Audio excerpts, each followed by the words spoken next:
बातें करते हम खेतों की और उसके रखवाली की, बाग बगीचा फल फूलों और फसलों की हरियाली की।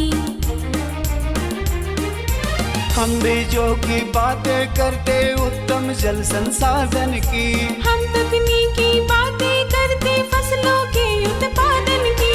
हर किसान का सपना सच हो जीवन सुखद बनाने को, गाँव-गाँव के हर आंगन का प्यारा सा ये दर्शन। कृषि दर्शन, कृषि दर्शन, कृषि दर्शन, कृषि दर्शन, कृषि दर्शन, कृषि दर्शन, कृषि दर्शन, कृषि दर्शन। जोहार, नमस्कार। कृषि दर्शन के आज के अंक में आप सबों का स्वागत है। दर्शकों, हम इंसानों की आदत होती है सपने देखने की, और हम में से बहुत से ऐसे कर्मवीर होते हैं जो अपने सपनों को साकार कर पाते हैं अपनी मेहनत, अपनी लगन के बल पे। आज आपकी मुलाकात एक ऐसे ही कर्मवीर से करवानी है, लेकिन कार्यक्रम की शुरुआत कृषि समाचार से। नमस्कार, कृषि समाचार में आपका स्वागत है। मैं हूं प्रियंका। आइए देखते हैं आज कृषि समाचार में क्या है खास। लघु कृषि उपकरण बैंकों की स्थापना के लिए अनुदान की सुविधा है उपलब्ध। राज्य के गौपालक अनुदान पर ले सकते हैं कई सुविधाओं का लाभ।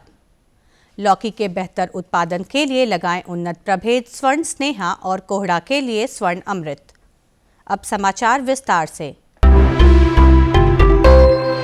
राज्य में महिला स्वयं सहायता समूह, महिला सखी मंडल, कृषि समूह, लैंप्स और पैक्स, छोटे कृषि उपकरण बैंक की स्थापना के लिए 80% अनुदान पर कृषि उपकरण ले सकते हैं।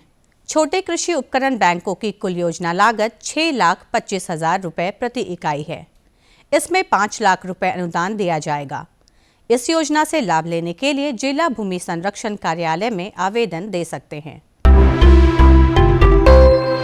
राज्य के जो ग्रामीण स्वरोजगार के रूप में गौपालन करना चाहते हैं, वे अनुदान पर 2 गाय, 5 गाय, 10 गाय, हस्तचालित चारा कटर, विद्युत चालित चारा cutter machine, vermi compost unit, paneer और खोआ मेकिंग यूनिट, काऊ मैट, डीप बोरिंग, संतुलित पशु आहार, मिनरल मिक्सचर और शीतवर्धक सप्लीमेंट ले सकते हैं। इसके लिए जिला गव्य विकास कार्यालय में आवेदन दे सकते हैं। जो किसान इस मौसम में सब्जी फसलों की खेती कर रहे हैं, वे अपनी फसल को मौसम के प्रकोप से बचाने के लिए प्लास्टिक मल्चिंग या लो टनल तकनीक का उपयोग कर सकते हैं। अगर आप लौकी की बात करते हैं तो लौकी में स्वर्ण स्नेहा जो है एक बहुत ही अच्छी किस्म है, जो अधिक उत्पादन देने के साथ साथ रोगरोधी भी है। तो किसान भाई जो है स्वर्ण स्नेहा वैरायटी भी लगा सकते हैं। ये मार्केटेबल है। मार्केटेबल इस मायने में है कि इसका फल का आकार जो है, वजन जो है 1 किलो से लेकर 1.5 किलो तक है। तो इसको बाज़ार में किसान अच्छे ढंग से बेच सकता है। तो स्वर्ण स्नेहा को भी किसान भाई लगा सकता है। अगर कोहड़ा की बात करते हैं तो कोहड़ा में स्वर्ण अमृत जो है एक हमारी वैरायटी है, जिसका आकार जो है गोल होता है और वज़न करीब 2 से 3 किलोग्राम का है, जिसको किसान भाई जो है आसानी से बाज़ार में बेच के अच्छा मुनाफा कमा सकता है। तो इस तरह किसान भाई जो है किस्मों का चुनाव करके जो है अच्छी किस्मों का, उन्नत प्रभेद का चुनाव करके अच्छी आमदनी कमा सकता है। किसान भाइयों, लत्तर वाली सब्जी लौकी और कोहड़ा की खेती करना चाहते हैं तो अभी से लेकर फरवरी तक फसल लगा सकते हैं। लौकी के बेहतर उत्पादन के लिए स्वर्ण स्नेहा और कोहड़ा के लिए स्वर्ण अमृत नामक उन्नत प्रभेद लगाएं। प्लास्टिक मल्चिंग में पौधों का जड़ प्लास्टिक से ढका होता है, जबकि लो टनल में पूरा पौधा प्लास्टिक से ढका होता है। इसमें पौधों को और उनकी जड़ों को आवश्यक नमी और ताप मिलती रहती है, जबकि जाड़ा पाला से उनका बचाव होता है। साथ ही कीट लगने की संभावना कम होती है। इस दृष्टिकोण से किसान भाइयों के लिए प्लास्टिक मल्चिंग या लो टनल तकनीक दोनों फायदेमंद होगा। राज्य के किसान ऊपरी जमीन में सब्जी, दलहन या और किसी फसल की खेती की निकौनी का काम करने के लिए कृषि उपकरण व्हील हो की मदद ले सकते हैं। व्हील हो की कार्यक्षमता 18 से 20 डेसिमल प्रतिदिन है। आज हम जानेंगे टमाटर फसल में फल छेदक कीटों के रोकथाम के लिए क्या करें।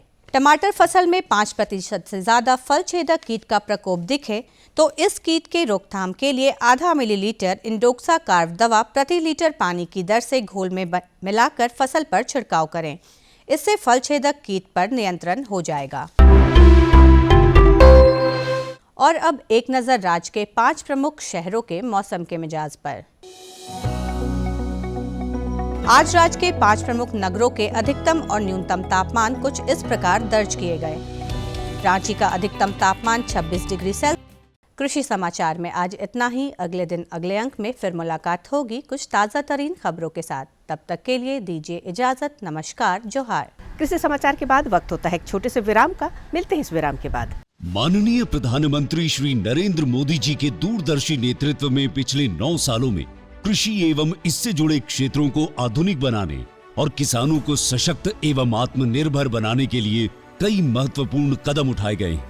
साल 2013-14 में जहां कृषि बजट केवल 21,933 करोड़ रुपए था, वहीं साल 2022-23 में इसे बढ़ाकर 1,24,000 करोड़ रुपए कर दिया गया। तभी तो साल 2013-14 में जहां खाद्यान्न उत्पादन 265.05 मिलियन टन था, वहीं साल 2022-23 में ये बढ़कर 330.53 मिलियन टन हो गया। वहीं साल 2013-14 में बागवानी फसलों का उत्पादन जहां 280 मिलियन टन था, वहीं साल 2022-23 में ये बढ़कर 350.87 मिलियन टन हो गया। किसानों को कृषि संबंधी जरूरतों के लिए पीएम किसान सम्मान निधि योजना लागू की गई।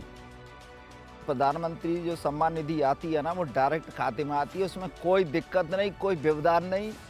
और फिर उसको निकाल के हम बाजरा को भी ले आते हैं, गेहूं को भी ले आते हैं, सरसों को भी ले आते हैं।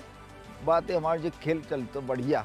पीएम किसान सम्मान निधि द्वारा अब तक 11 करोड़ पात्र किसानों को 2,60,000 करोड़ रुपए से अधिक की धनराशि भेजी जा चुकी है। किसानों को प्राकृतिक आपदा और बेमौसम बारिश से होने वाले फसल नुकसान से बचाने के लिए प्रधानमंत्री फसल बीमा योजना की शुरुआत की गई। हमने 1,800 रुपये प्रीमियम भरा था। अधिक वर्षा होने की वजह से पूरी फसल खराब हो गई थी। उसका हमने इंश्योरेंस कंपनी को उनको सूचना दी और उनके प्रतिनिधि आके हमारे खेतों का निरीक्षण किया उन्होंने, और उसके बाद में फिर हमारा बीमा 2022 में 76,000 रुपये मुझे प्राप्त हुआ। प्रधानमंत्री फसल बीमा योजना के तहत अब तक 11 करोड़ 50 लाख से अधिक आवेदक किसानों को 1,35,248 करोड़ रुपए से अधिक भुगतान किया जा चुका है। साल 2014 के मुकाबले अब किसानों को दलहन, तिलहन और धान के उत्पादन लागत से 1.5 गुना ज्यादा एमएसपी दिया जा रहा है।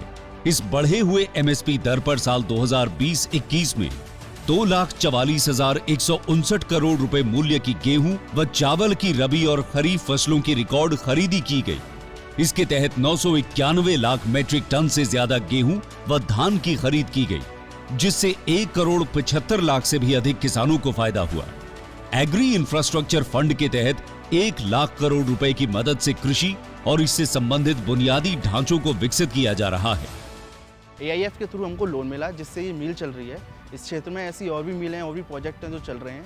ये सरकार का बहुत अच्छा इनिशिएटिव है, जिससे गांव में खुशहाली आ रही है। 412,68,000 से भी अधिक किसानों को नए किसान क्रेडिट कार्ड जारी किए गए। मिट्टी में पोषक तत्वों के अधिकतम उपयोग करने के लिए किसानों को सॉइल हेल्थ कार्ड जारी करने की शुरुआत की गई।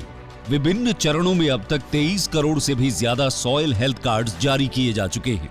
किसान की आय में बढ़ोतरी करने और पर्यावरण को स्वस्थ रखने के लिए परंपरागत कृषि विकास योजना को बढ़ावा दिया गया। ये गंगा के किनारे जैविक खेती करना ये बहुत ही जरूरी जो सरकार का उपक्रम है। प्रदूषण फैलता है, उससे भी उसको राहत मिलती है, और इस तरह से फसल भी अच्छी होती है और उसकी गुणवत्ता भी अच्छी होती है। खेत स्तर पर जल उपयोग दक्षता बढ़ाने हेतु, सूक्ष्म सिंचाई के प्रोत्साहन हेतु प्रति बूंद अधिक फसल योजना क्रियान्वित की जा रही है। नाबार्ड के साथ मिलकर 10,000 करोड़ रुपए का माइक्रो इरिगेशन फंड भी बनाया गया है। 10,000 नए FPO का गठन किया गया है। मैं FPO का डायरेक्टर हूं। मेरा FPO पूरा हो गया है। 3,02,000 रुपया किसान का है शेयर होल्डर, और 3,02,000 रुपया सरकार दी है। उससे हम लोग खाद बीज का दुकान किया हूँ। किसानों को उनकी फसल का उचित मूल्य दिलाने के लिए देश भर की मंडियों को आपस में ई-नाम प्लेटफॉर्म से जोड़ा जा रहा है। अब तक 1,000 से भी ज्यादा मंडियों को ई-नाम प्लेटफॉर्म से जोड़ा जा चुका है। ग्रामीण स्तर पर रोजगार को बढ़ावा देने के लिए राष्ट्रीय मधुमक्खी पालन और शहद मिशन की शुरुआत की गई। देश को खाद्य तेल में आत्मनिर्भर बनाने के लिए राष्ट्रीय खाद्य तेल मिशन की शुरुआत की गई। इसके तहत 11,000 करोड़ रुपए से अधिक की धनराशि से मिशन का कार्य प्रगति पर है। संवेदनशील कृषि उत्पादों की आवाजाही के लिए किसान रेल चलाई जा रही है। बहुत शीघ्र खराब होने वाली फल, सब्जियों एवं अन्य बागवानी उत्पादों की आवाजाही को सुनिश्चित करने के लिए किसान रेल का संचालन होने से किसानों को लाभ हो रहा है। कृषि को आधुनिक बनाने के लिए स्मार्ट उपकरण उपलब्ध करवाए जा रहे हैं। इसके अलावा सिंचाई, कीटनाशकों और पोषक तत्वों के छिड़काव के लिए ड्रोन टेक्नोलॉजी को भी अपनाया जा रहा है। ऐसी ही इच्छा शक्ति के साथ हमें आगे बढ़ना है। भारत की कृषि को और आधुनिक बनाना है, नई ऊंचाई पर पहुंचाना है। कृषि में रिफॉर्म और ट्रांसफॉर्म के 9 साल, शानदार प्रदर्शन से उपलब्धियां बेमिसाल।